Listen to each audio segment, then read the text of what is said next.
1 Corinthians 14, Paul put some structure around the church service, so to speak, or when they gather. What's that look like? I know I'm not going to give this chapter any justice because I feel like modern Kyle doesn't see what issues they were having or understand this type of service they were having, because those aren't issues or things that happen in our current services. Not to say that they can't, but they haven't much. But I feel like if I were in these congregations, the Corinthians gathering at the time this was written, I probably would have really appreciated what Paul's writing about, like giving this some, not guardrails, but just some structure.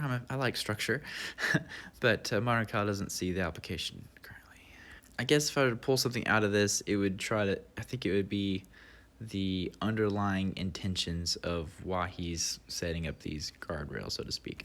I think it's to be meaningful and purposeful, not just a loud and clanging gong kind of deal. So it's kind of like you're doing these things for the glory of God, but also for those around you in the service to also kind of like see your sunshine, like kind of like the moon reflects the sun, like to see that reflection and be inspired by it and find it useful. So not just babbling off in some language no one understands just so you and God can be closer, but if you have someone there who can interpret, then everyone benefits. So Paul kind of leans into seeing the bigger picture of how the services and your gathering can benefit everyone in the group. So I think that's kind of cool. So he kind of like takes a step back and looks at it from a bigger perspective, not just a checklist, so kind of thing.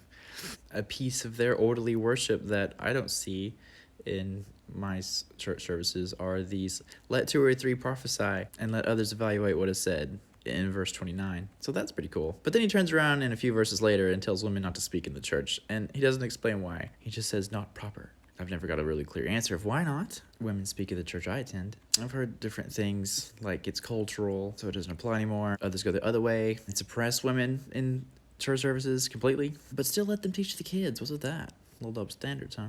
The only thing I can think of is maybe it's more so certain personalities. Like if people are, like if there's just like someone who's just stirs trouble when they speak, maybe we encourage them to talk about it in private first. Like it suggests in the chapter, like that's what it says for all women to do. But it kind of refers to a law that no longer applies to us. And I maybe think that that would be a good practice just for like certain outgoing or not outgoing, divisive people, maybe, I don't know. Or by topic, not by gender. Because there were female prophets, what would Paul say to them?